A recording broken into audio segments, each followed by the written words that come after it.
Every time you get close to something good, do you find a way to blow it up? If that's the case, I want you to know this is not bad luck.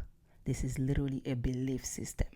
And today we are going to dive into it. The topic is about self-sabotage and letting go of the lies. All right, but before we do so, I just want to thank you for being here. And if you're not right here with me, you need to do so. Subscribe, activate your bell of notification so that you can have the full experience, because if you're watching this on another platform, you probably won't see the full episode, the full practice as we are diving into this. Anyhow, I pray that God will bless you, protect you, and provide for you, and give you that peace that surpasses all understanding. Enough for today. Thank you so much. Let's go back. As I asked from the beginning, every time you have something good coming for you, do you feel like you blow it up? If that's the case, I want you to know this is not bad luck. This is literally a belief system you need to break from. This is a covenant that you have with the enemy, an agreement you have with the enemy. You need to break it.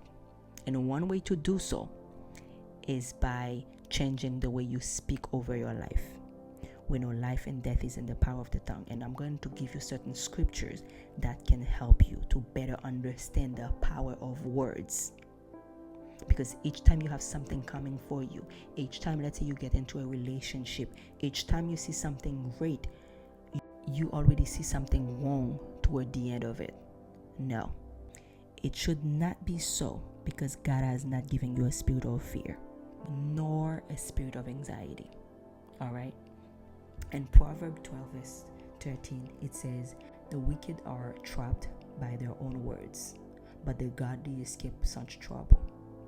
And I'm not calling you wicked, but there's a verse that also says, "If my people who are called by my name will humble themselves and seek my face and turn from their wicked way, I will hear them from heaven and heal their land." When he's talking about my people and he called them, to turn away from their wicked ways, who do you think he's talking to?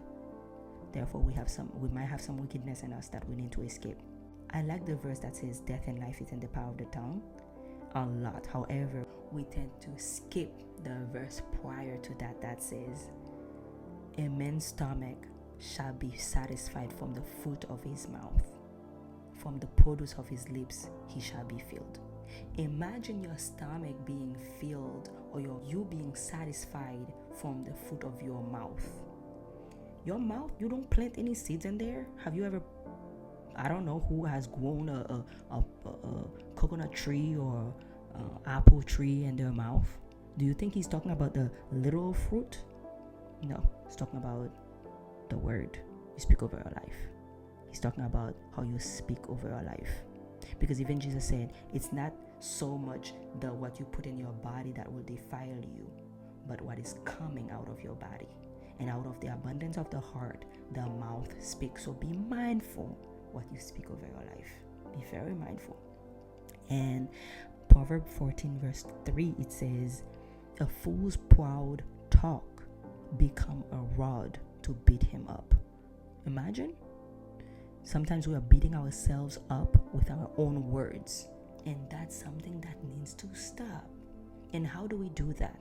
By speaking scripture over our lives. When the enemy puts something in your mind to kind of talk you down, to self-sabotage your success, you need to speak life.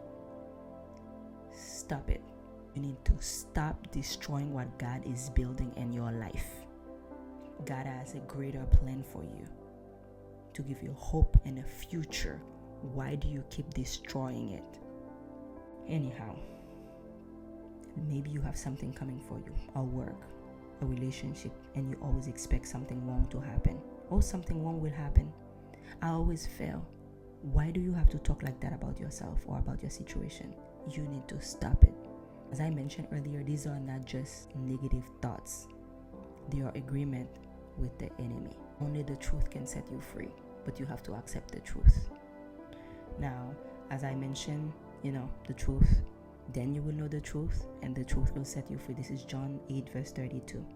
It is the freedom that Christ has set us free.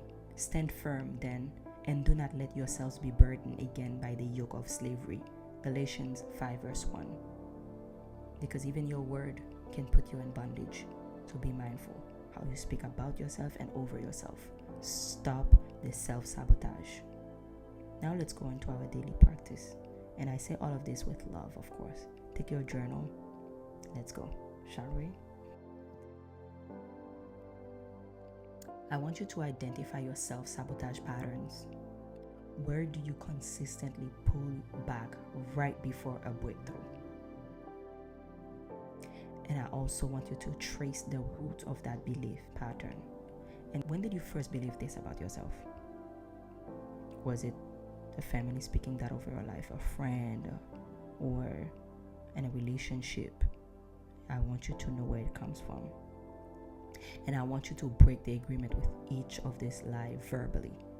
For instance, if you think you're not enough, you would say, I break every agreement with the lie that says I'm not enough.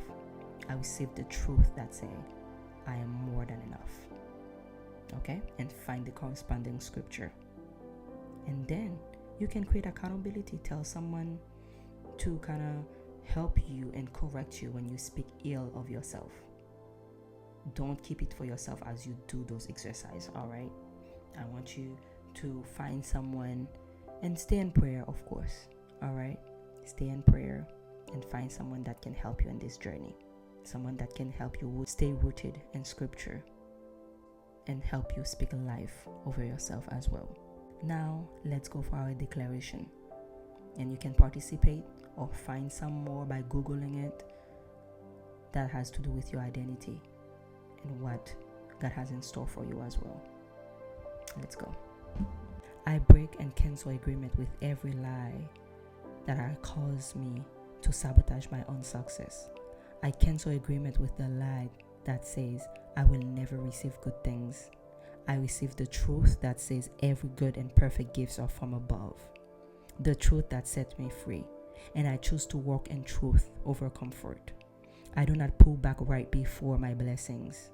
I am free from the pattern of my past. It is for the freedom that Jesus has set me free. And I stand firm on that freedom today. So I want you to continue to speak like that over yourself and find more scripture. Stay positive and speak a life over yourself. All right? Love you.